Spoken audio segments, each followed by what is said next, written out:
책 들을 시간이지현. 안녕하세요. 다양한 책들에 대해 10분 동안 요점만 쏙쏙 뽑아 재밌게 전해드릴 윤지현입니다.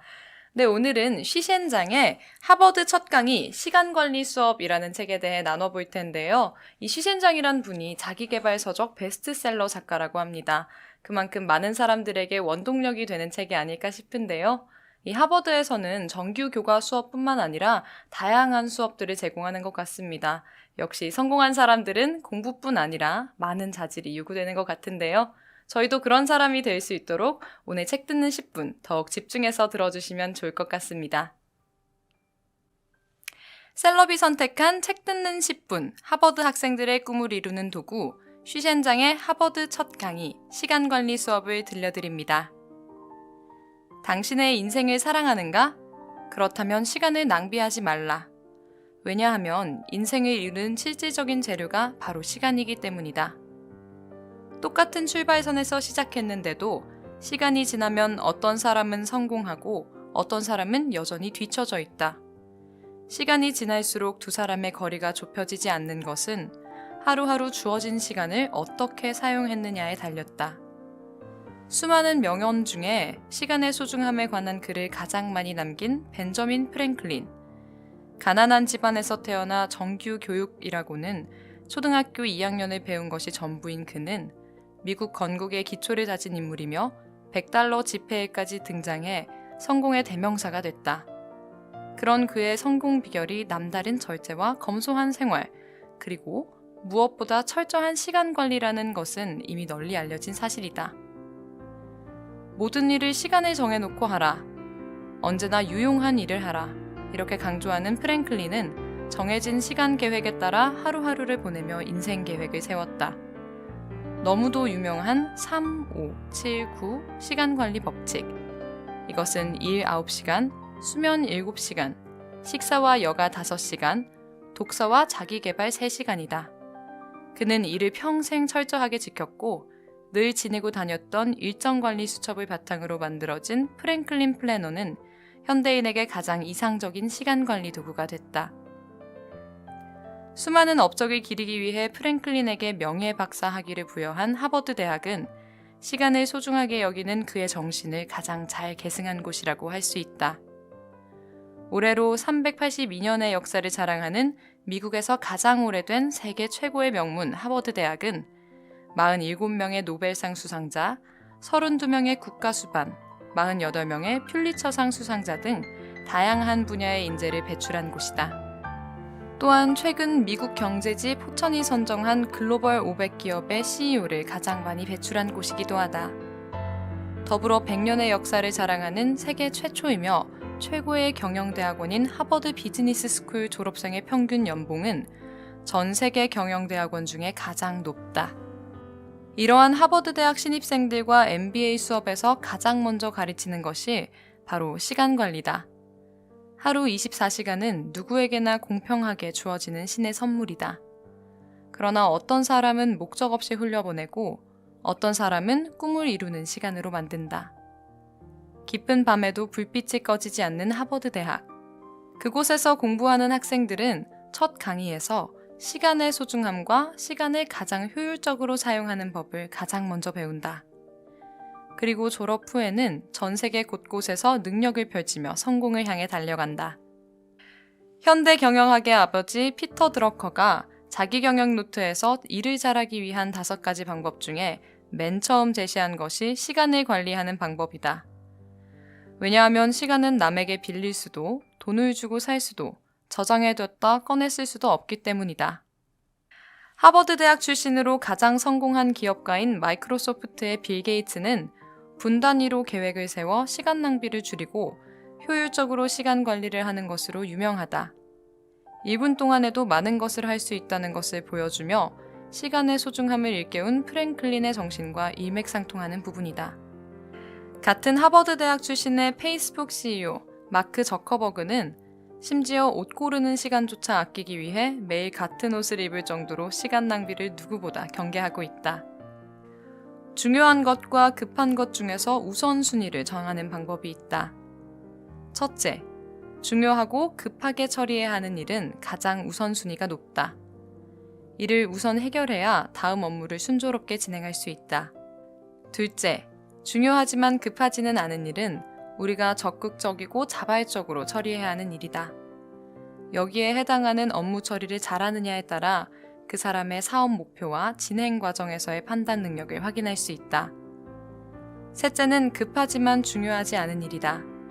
이 중요하지 않은 일에 제대로 대처하지 못하면 당신은 자율성을 잃게 될 것이다. 넷째, 급하지도 중요하지도 않은 일. 비록 어느 정도 가치가 있다고 해도 통제하지 못하고 여기에 빠진다면 당신은 소중한 시간을 낭비하게 된다. 실제 생활에서 이 4가지 단계로 나누어 일을 분리해 처리한다면 시간을 충분히 활용하고 업무 효율도 높아질 것이다. 하버드 경영대학원의 한 교수가 파레토 법칙을 응용한 업무 처리 방법을 제안했다. 파레토 법칙은 19세기 말 이탈리아 경제학자 빌 프레도 파레토가 제시한 학설로 80대 20 법칙으로도 불린다. 20%의 소수가 나머지 80%보다 더 큰 가치를 갖는다는 내용이다. 일정표에 있는 내용에서 큰 수익을 낼 수 있는 2-3가지 핵심 항목에 많은 시간을 분배해 업무를 끝마치는 것이 유용한 시간관리 방법이라고 설명했다. 파레토 법칙은 당신이 얻을 수 있는 시간과도 관련이 있다. 창의적이고 성과가 큰 80%의 업무는 20%의 시간에서 결정된다. 즉 20%의 시간을 투자해 80%의 성과를 낼 수 있다. 하루에서 4대 시간이 골든타임이라면 골든타임이 언젠지 파악한 다음 그 시간을 활용하는 것이 이상적이다. 성공한 사람들의 특징은 자기관리 능력이 철저해 컨디션이 최상일 때 가장 중요한 업무를 처리한다. 바로 이것이 남들보다 더 큰 성과와 만족감을 얻은 이유다. 성공한 지도자는 절대 사사건건 직접 나서지 않는다. 인재 채용, 업무 처리, 경제, 관리의 모든 측면에서 부하 직원들이 자신의 창의력과 적극성을 충분히 발휘해 조직이 목표를 달성할 수 있도록 시기적절하게 업무를 위임한다. 하버드 대학 교수들은 업무 위임이 성공한 관리자가 갖춰야 할 중요한 기술 중에 하나며 넘쳐나는 업무를 처리할 시간이 없는 관리자가 신경을 쓰지 않을 수 있는 장치라고 말한다. 효율적으로 업무 위임에 성공한 사람들은 짧은 시간 내에 업무를 끝마치고 업무를 기획하고 부하 직원에게 자원을 제공하고 도움을 주는데 많은 시간을 투자한다. 업무를 위임하는 것은 일반적으로 권력을 내려놓는 일이다. 그래서 처음부터 확실한 규칙과 기대하는 가치를 설정하는 것이 매우 중요하다. 직원의 능력과 당신의 신뢰를 기반으로 얼마의 권력을 부여할지 결정해야 한다. 일반적으로 부하 직원에게 업무를 위임했다면 그가 해당 업무를 충분히 감당할 수 있을 것으로 믿어야 한다. 일주일에 한 번 업무를 점검하는 것으로 충분하다. 문제가 발생하면 언제든지 찾아올 수 있도록 제안하고 격려해줘 불필요한 방해를 하지 않기 위함임을 또한 인지시켜야 한다. 업무 간소화도 중요하다. 문제를 간소화하고 번잡한 것을 피하는 것은 업무의 효율을 높이는 지름길이다. 어떤 일을 하든 가장 간단한 방법이 가장 좋은 방법이다. 애플의 CEO였던 존 스컬리는 미래는 단순하게 사고하는 사람의 것이라고 말했다. 문제를 단순화하면 우리가 업무의 중점을 파악하고 가장 중요하거나 급한 일에 집중할 수 있게 도와준다. 일하기 전에 자신에게 다음 3가지를 질문해보자. 취소할 수 있는가? 다른 업무와 같이 처리할 수 있는가? 더 간단한 방법으로 끝낼 수 있는가? 이 3가지 질문으로 복잡한 업무를 간소화할 수 있고 업무 효율도 눈에 띄게 올릴 수 있다. 가능한 한 좋은 컨디션을 유지하도록 노력하자. 처칠은 제2차 세계대전 당시 70세였다. 고령에도 불구하고 항상 활기가 넘치고 조금도 피곤한 기색 없이 열정적으로 업무에 임했던 비결은 충분한 휴식에 있었다. 업무 중간중간 틈틈이 쉬었고 쉬는 날에는 편안히 휴식을 취했다. 매일 점심 후에는 1시간 동안 낮잠을 잤고 저녁 식사 후에도 2시간가량 잠을 청했다. 차를 타고 이동할 때도 늘 눈은 감고 편안히 쉬었다. 하루 업무가 끝나면 뜨거운 욕조에 들어가 물속을 걸으며 휴식을 취했다. 영국 총리로 있는 동안 눈부신 성과를 낼 수 있었던 건 이처럼 자기 관리를 통해 좋은 컨디션을 유지했기 때문이다. 어떤 사람이 건강과 활력의 비결을 묻자 처칠이 말했다. 비결은 제복을 벗는 순간 책임감도 내려놓는 것입니다. 시간을 지배할 줄 아는 사람은 인생을 지배할 줄 아는 사람이다. 에센바흐.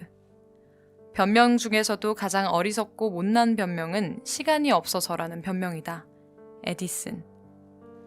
인간은 항상 시간이 모자란다고 불평을 하면서 마치 시간이 무한정 있는 것처럼 행동한다. 세네카.